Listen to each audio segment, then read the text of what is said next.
نحمدہ ونصلی علی رسولہ الکریم اما بعد فاعوذ باللہ من الشیطان الرجیم بسم اللہ الرحمن الرحیم وَإِنْ كَانَ أَصْحَابُ الْأَيْكَةِ لَظَالِمِينَ، اور بے شک جو جنگل والے تھے وہ بھی یقیناً ظالم تھے۔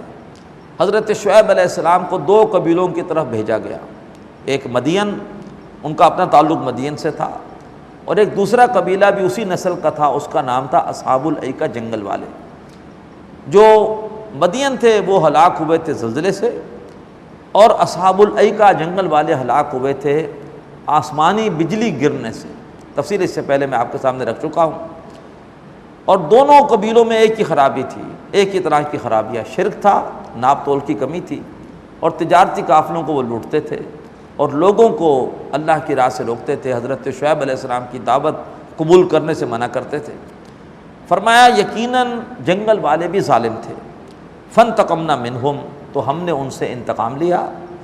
وَإِنَّهُمَا لَبِإِمَامٍ مُبِينٍ، اور یہ دونوں بستیاں ایک کھلے راستے پر ہیں، ایک ہی راستے پر۔ پہلے یہ جنگل والے ان کی بستیاں آتی تھیں، اور اس کے بعد قوم لوط کی تباہ شدہ بستیاں آتی تھیں۔ وَلَقَدْ كَذَّبَ أَصْحَابُ الْحِجْرِ الْمُرْسَلِينَ، اور جو چٹان والے تھے انہوں نے بھی رسولوں کو جھٹلایا۔ یہ اشارہ ہے قوم سمود کی طرف، جن کی طرف حضرت صالح کو رسول بنا کر بھیجا گیا تھا علیہ السلام۔ وَآتَيْنَاهُمْ آيَاتِنَا، اور ہم نے ان کو بڑی اپنی نشانیاں دی تھیں۔ فَقَانُوا عَنْهَا مُعْرِضِينَ، اور وہ ہماری نشانیوں سے منہ پھیر رہے تھے۔ وَقَانُوا يَنْحِتُونَ مِنَ الْجِبَالِ بُيُوتًا آمِنِينَ، اور وہ بڑے امن کے ساتھ پہاڑوں کو تراش تراش کر بڑے آرام دہ قسم کے گھر بناتے تھے۔ ان کے کھنڈرات آج بھی موجود ہیں، دیکھے جا سکتے ہیں۔ فَأَخَذَتْهُمُ الصَّيْحَةُ مُصْبِحِينَ، تو ان کو بھی آپ پکڑا تھا ایک چنگھاڑ نے، ایک زلزلے کی آواز نے، صبح کے وقت۔ فَمَا أَغْنَىٰ عَنْهُمْ مَا كَانُوا يَكْسِبُونَ، تو پھر ان کے کام کچھ نہ آیا جو کچھ کہ وہ کماتے رہے۔ جب اللہ کا عذاب آیا تو ساری ان کی مال و دولت، سارا ان کا مال و دولت دھرا کا دھرا رہ گیا۔ اب اس کے بعد آخر میں 15 آیات میں نبی اکرم صلی اللہ علیہ وسلم سے اللہ تعالیٰ کا خصوصی خطاب ہے آپ کی دلجوئی کے لیے۔ فرمایا وَمَا خَلَقْنَا السَّمَاوَاتِ وَالْأَرْضَ وَمَا بَيْنَهُمَا إِلَّا بِالْحَقِّ، اور ہم نے نہیں بنایا آسمانوں کو اور زمین کو اور جو کچھ ان کے درمیان ہے مگر حق کے ساتھ۔ کائنات کے اس کارخانے میں کوئی بھی چیز بیکار نہیں ہے، ہر چیز پرپس فل ہے، ہر چیز با مقصد ہے۔ اسی کا نتیجہ ہے وَإِنَّ السَّاعَةَ لَآتِيَةٌ، کہ بے شک قیامت آنے والی ہے، اور بے شک قیامت آنے والی ہے۔ کیوں؟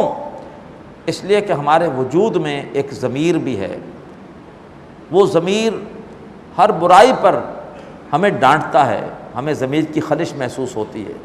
برائی کیجئے، ضمیر کی عدالت میں اس کے بعد پیش ہوں گے، ضمیر کہے گا تم نے غلطی کی، تم نے اس کے ساتھ زیادتی کی ہے، تم نے ظلم کیا ہے۔ نیکی کیجئے، ضمیر آپ کو شاباش دیتا ہے، بہت اچھا کام کیا تم نے، اپنے حصے کی روٹی تم نے اس کو غریب کو دے دی، ویل ڈن، بہت اچھا کام کیا، گو کہ آپ بھوکے سو رہے ہیں لیکن اندر سے خوشی ہوتی ہے۔ یہ جو ضمیر کے یہ تاثرات ہیں، کیا یہ ایسے ہی ہیں؟ نہیں، ان کا نتیجہ نکلے گا۔ ہر عمل کے بعد ضمیر کی عدالت کے سامنے پیش ہونا اس بات کی علامت ہے کہ نیکی کا اچھا نتیجہ نکلے گا، برائی کا برا نتیجہ نکلے گا۔ دنیا میں نہیں نکل رہا، دنیا میں نیکی کرنے والے نقصان میں ہیں، سچ بولنے والے نقصان میں ہیں، جھوٹ بولنے والے، دھوکہ دینے والے، فراڈ کرنے والے، لوٹ مار کرنے والے اوپر ہے۔ لہٰذا ایک دن آنا چاہیے کہ ضمیر کی آواز کے مطابق فیصلے ہوں۔ جنہوں نے ضمیر کی آواز پہ لبیک کہا ہے انہیں نوازا جائے، اور جنہوں نے ضمیر کی آواز کو دبا کر غلط کام کیے ہیں، اپنے ضمیر کو مارنے کی کوشش کی ہے، ان کو سزا دی جائے۔ لہذا فرمایا اس کائنات میں ہر چیز با مقصد ہے، ضمیر کی آواز بھی با مقصد ہے، اس کا نتیجہ کب نکلے گا؟ قیامت میں۔ وَإِنَّ السَّاعَةَ لَآتِيَةٌ، اور بے شک قیامت یقیناً آنے والی ہے۔ فَاصْفَحِ الصَّفْحَ الْجَمِيلَ، تو اے نبی صلی اللہ علیہ وسلم آپ ان سے کنارہ کشی کیجئے بڑی خوبصورتی کے ساتھ۔ ایک شکل یہ ہوتی ہے کوئی اعتراض کرے اور آپ بھی اس کو جواب دیں غصے سے، تو آئندہ کے لیے گفتگو کا دروازہ بند ہو گیا، لڑائی ہو گئی۔ ایک یہ ہے کہ آپ دعوت دیں، وہ گالیاں دیں، اور آپ سلام کہہ کر وہاں سے علیحدہ ہو جائیں۔ فائدہ یہ ہے کہ دوبارہ بھی گفتگو کا موقع رہتا ہے۔ تو اسی کا حکم تھا پورے مکی دور میں کہ تم ہرگز ان کی جو بھی طنز ہے، ان کا طنز ہے، ان کا تشدد ہے، اس کا جواب مت دو، بلکہ جو ہے وہ قالوا سلاما، خوبصورتی کے ساتھ سلام کہہ کے علیحدہ ہو جاؤ، تاکہ آئندہ بھی تبلیغ کا موقع رہے، گفتگو ہوتی رہے اور ان پر حجت پوری ہو۔ اتمام حجت کے لیے ضروری ہے کہ گفتگو کا موقع باقی رہنا چاہیے۔ تو فرمایا فَاصْفَحِ الصَّفْحَ الْجَمِيلَ، اے نبی آپ ان سے کنارہ کیجئے، خوبصورتی کے ساتھ کنارہ کرنا۔